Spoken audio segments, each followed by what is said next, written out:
নমস্কার বন্ধুরা, আপনাদের সকলকে স্বাগত জানাই। আমি আপনাদের এম স্যার। আজকে আমরা কথা বলবো ডিএ মামলাটি এখন কোন পর্যায়ে। চলুন শুরু করা যাক। রাজ্যের কর্মচারী এবং পেনশনারদের সুপ্রিম কোর্টে ডিএ মামলাটির এখনো পর্যন্ত রায় প্রদান করা হয়নি। এর পাশাপাশি 2026 সালের জানুয়ারি মাসের 5 তারিখ হয়ে গেলেও কর্মচারী এবং পেনশনারদের জন্য রাজ্য সরকারের তরফ থেকে এখনো পর্যন্ত কোনো ডিয়ারনেস অ্যালাউন্সের পরিমাণ ঘোষণা করা হয়নি। কিন্তু এরই মাঝে একটি আশার খবর শোনা গেছে এবং এই আশার খবরে বলা হয়েছে যে রাজ্যের কর্মচারী এবং পেনশনারদের জন্য খুব শীঘ্রই এক কিস্তিতে সবাইকে ডিএর জন্য ঘোষণা করা হতে পারে। কি সেই খবরে কি বলা হয়েছে এবং কতটা ডিএ মিলবে, সবকিছু আজকের এই ভিডিওতে বিস্তারিত আমরা আলোচনা করব। সো ভিডিওটি শুরু থেকে শেষ পর্যন্ত কিন্তু দেখবে এবং একটুও যাতে মিস না হয় তাই স্কিপ করবে না। চলুন শুরু করা যাক। কর্মচারী এবং পেনশনারদের ডিএ সংক্রান্ত বিষয় নিয়ে অত্যন্ত গুরুত্বপূর্ণ, তাই প্রথম থেকে শেষ পর্যন্ত অবশ্যই ধৈর্য সহকারে দেখবেন এবং ভালো লাগলে অবশ্যই লাইক করে সাবস্ক্রাইব করে নেবেন। চলুন শুরু করা যাক। সংবাদপত্রের প্রতিবেদনের অংশ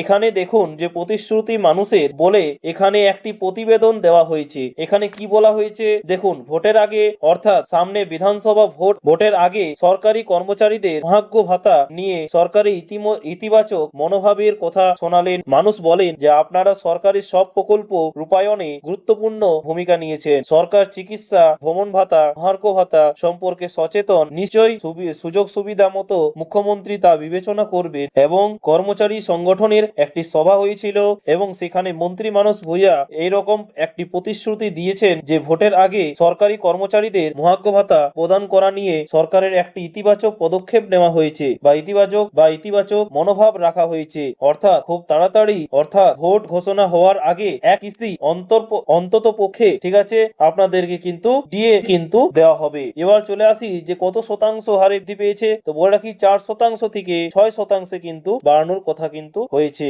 রাজ্য সরকারের তরফ থেকে। কখন এই ইতিবাচক পদক্ষেপ নেওয়া হয় এবং কখন কর্মচারী এবং পেনশনারদের ঘোষণা করা হয়, আমি সব সময় চোখ রেখেছি। যে কোনো আপডেট পাওয়া মাত্রই তৎক্ষণিক সেটা আপনাদের সঙ্গে শেয়ার করে দেওয়া হবে। তাই যারা চ্যানেলে নতুন তারা অবশ্যই কিন্তু সাবস্ক্রাইব করে রাখুন। পরবর্তী ভিডিওর জন্য একটু ওয়েট করুন। সো আপডেট এলে অবশ্যই জানিয়ে দেওয়া হবে। ধন্যবাদ। দেখা হচ্ছে পরের ভিডিওতে নতুন কোনো আপডেট নিয়ে।